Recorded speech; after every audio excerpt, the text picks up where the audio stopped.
Bonsoir les magiciens, comme tous les soirs, c'est avec Jiba que vous avez rendez-vous, enfin tous les matins on va dire plutôt, le temps que la vidéo s'upload, pour les previews des ténèbres sur Innistrad.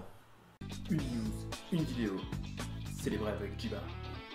Et on commence par la révélation au cimetière marin. C'est une carte assez intéressante et qui va rappeler probablement beaucoup de souvenirs à certains d'entre vous. Alors pour un bleu et X, vous allez révéler les X cartes du dessus de votre bibliothèque en éphémère, les séparer vous-même en deux tas et laisser votre adversaire choisir un de ces deux tas pour qu'il le mette dans votre main et l'autre au cimetière. Ça rappelle un peu Fact of Fiction, à la différence que c'est votre adversaire qui va choisir ce que vous avez en main et que c'est vous qui allez faire le tas. Donc ça rappelle plutôt Steam Augury, je n'ai plus le nom en français, cette carte qui n'a jamais été jouée parce que pas assez forte. Gageons que le fait qu'il y ait un X et que donc on peut aller jusqu'à beaucoup plus que 4-5 cartes avec la révélation au cimetière marin, la rendra beaucoup plus jouable que Steam Augury. Parce qu'on ne va pas dire que Fact or Fiction, fait ou fiction en français, n'avait jamais été joué, ça aurait été complètement faux. Elle était beaucoup trop forte cette carte. On continue avec Jumelle du domaine de Morer. Un petit peu glauque le dessin, hein, pour pas changer. C'est une simple 3-5 vampire pour 5 avec un coup folie de seulement 3. Donc si vous arrivez à faire des choses sympathiques avec la folie, à jouer tour 3, une 3-5, ça devrait être plutôt fort. Un sang Vasseur d'Olivia, 2-1 vol pour 2, il ne peut pas bloquer et il peut acquérir la célérité pour un rouge. On commence à avoir de moins en moins de rares à révéler et de plus en plus de communes et d'unco. Donc on va un peu moins s'intéresser aux construits parce qu'il y aura forcément des cartes rares communes et unco qui vont être intéressantes en construit, mais on va surtout s'intéresser aux limités. Et là on voit que Vampire est vraiment un thème très très présent dans l'extension. On n'en doutait pas plus que ça, mais enfin ça nous le confirme petit à petit. Encore un vampire et soldat commun cette fois, devant un feu de cheminée, il a l'air de s'entraîner à l'épée. Quand il arrive sur le champ de bataille, vous mettez un marqueur +1/+1 sur chaque autre vampire ciblé. Ah, sur un autre vampire, excusez-moi, sur un autre vampire ciblé que vous contrôlez. Je me disais aussi ciblé et chaque, ça pouvait pas marcher ensemble. Donc c'est un maître d'armes visiblement qui grossit un devant vampire quand il arrive en jeu. Résolution impitoyable en tant que coup supplémentaire pour le lancer. En éphémère, vous allez sacrifier une créature ou un terrain et vous piochez des cartes. Ça rappelle pas mal, comment il s'appelait cette carte? Elle faisait un noir, un incolore, sacrifier une créature, piocher deux cartes. En éphémère pareil, mais là vous pouvez en plus piocher un terrain, donc ça devrait être un peu plus sympathique en draft et en paquet scellé.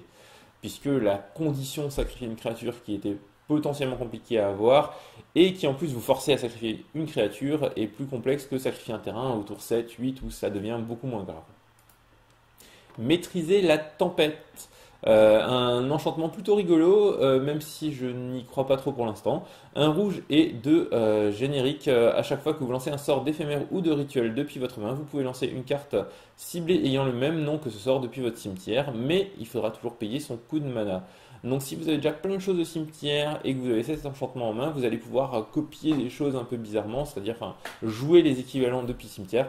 C'est rigolo, ça permet de faire beaucoup plus de sorts. En plus, le sort ne s'exile pas, donc vous allez pouvoir le faire potentiellement plusieurs fois. Mais ça risque d'être un petit peu léger pour être vraiment jouable. Surtout un peu cher en coût, quoi. Si ça coûtait un rouge pour setup tour 1 et faire des trucs rigolos ensuite, ça irait. 3, c'est un petit peu chaud. Loup de la brèche du diable. Alors c'est une 5-5 pour 5, voilà. Ça c'est fait. Et à chaque fois qu'il l'attaque, vous pouvez payer un rouge, un incolore et vous défaussez d'une carte. Si vous faites ainsi, le loup inflige à une cible créature ou planeswalker un nombre de blessures égal au coût converti de mana de la carte défaussée. N'oublions pas qu'avec folie, vous allez pouvoir jouer cette carte quand même si elle a la folie. Mais en tout cas, ça met potentiellement des grosses patates, ça empêche de bloquer et ça se protège pas mal. Gardien des terres, ça c'est une réédition. Je ne saurais pas vous dire quelle est l'extension de base, mais c'est déjà bien longtemps. C'est une 1 pour 1 et pour un vert, un incolore, vous pouvez renvoyer la carte de terrain de base ciblée depuis votre cimetière directement dans votre main. Voilà. C'est anti-casse-terrain, anti-j'ai défaussé des terrains et je les récupère, etc. Sigarda, Grâce du Héron, celle-là, vous la connaissez probablement déjà sous une autre forme. Avant, elle était 5-5 vol et elle empêchait vos adversaires de vous faire sacrifier des choses. Elle coûte toujours 5, il me semble que c'était déjà 5 à l'époque, hein. Elle est 4-5 cette fois, et vous et les humains que vous contrôlez ont la défense talismanique. C'est plutôt embêtant en général pour votre adversaire quand vous avez la défense talismanique, surtout quand il a des sorts de discard ou des sorts qui vous ciblent directement comme des sorts de brûlure. Et en plus, vous pouvez payer 2 incolores, exiler une carte de votre cimetière et mettre un blanche soldat sur le champ de bataille. Alors je sais pas pourquoi, maintenant qu'il n'y a plus incolore et générique, je repars sur incolore sur tous les coups. Peut-être simplement que c'est plus facile à dire, mais c'est bien 2 génériques qu'il faut payer, donc n'importe quelle couleur, y compris du mana incolore. Olivia Voldaren revient, elle a gagné les championnats du monde pour la France. Non, elle a failli prendre les championnats du monde à la France. Elle est mobilisée pour la guerre cette fois, donc elle repart au combat, c'est évident. C'est une 3-3 pour toi, Vol, cette fois. Donc des stacks déjà plutôt corrects. Et à chaque fois qu'une autre créature arrive sur le champ de bataille sous votre contrôle, vous pouvez vous défausser d'une carte. Si vous faites ainsi, la créature que vous venez de jouer gagne +1/+1 et la célérité jusqu'à la fin du tour, et ça devient un vampire. C'est plutôt intéressant, ça veut dire que n'importe laquelle des ressources que vous allez récupérer, vous allez pouvoir tout de suite la transformer en créature plus grosse et qui attaque directement. Ça devrait faire pas mal de surprises et des points assez rapides. On vous l'avait promis, et voilà, il est là. C'est le 4e Planeswalker de l'extension, Sorin Nemesis Sinistre. Il coûte 6, donc 4 génériques, un blanc, un noir. Il arrive avec 6 marqueurs de loyauté et il a 3 capacités plutôt sympathiques. La première, vous allez révéler la carte au-dessus de votre bibliothèque, la mettre dans votre main, et chaque adversaire va perdre un nombre de points de vie égal au coût converti de mana de la carte. Ensuite, pour -X, vous allez infliger X blessures à une cible créature ou Planeswalker et vous allez gagner X points de vie. J'avais lu la première fois que ça marchait aussi sur le joueur, en fait pas du tout, donc c'est moins bon que ce que je pensais, son -X. En attendant, ça fait quand même pas mal, quoi. C'est un bon anti-bet et ça fait gagner des points de vie, c'est toujours appréciable. Et -9, vous allez mettre sur le champ de bataille un nombre de jetons 1-1 vampire chevalier noir avec le lien de vie égal au total du point de vie du joueur ayant le plus de points de vie. Donc si vous êtes 4 autour d'une table et un mec a 25 points de vie, c'est lui qui en a le plus, vous allez mettre 25 1-1 liens de vie sur la table. Normalement, si vous êtes 5, c'est une partie multijoueur et normalement à ce moment-là, les 4 autres vont vous taper dessus, hein. Il y a de fortes chances en tout cas. Donc des capacités plutôt sympathiques. Je pense qu'il est un poil faiblard pour 6 mana, mais on en entendra probablement parler dans quelques decks construits. Chevaucheur endiablé, on arrive sur les loups-garous Unco. Donc c'est une 3-3 pour 3 tout simplement qui se retourne comme d'habitude si vous avez ou votre adversaire n'a pas joué de sort ce tour-ci. Et du coup, si le cheval est par terre, j'allais me demander où était passé le cheval. Il devient 4-3 de l'autre côté et il fait que les créatures attaquantes que vous contrôlez gagnent +1/+0 et le piétinement.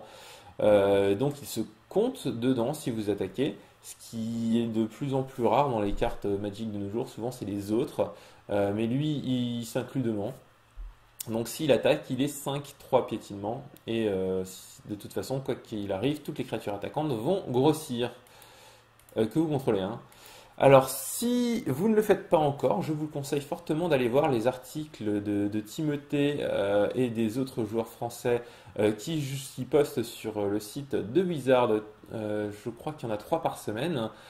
Aujourd'hui, l'abbaye du Val d'Orient a été révélée par Timothée. C'est un terrain qui donne de l'incolore, et là j'ai bien dit de l'incolore.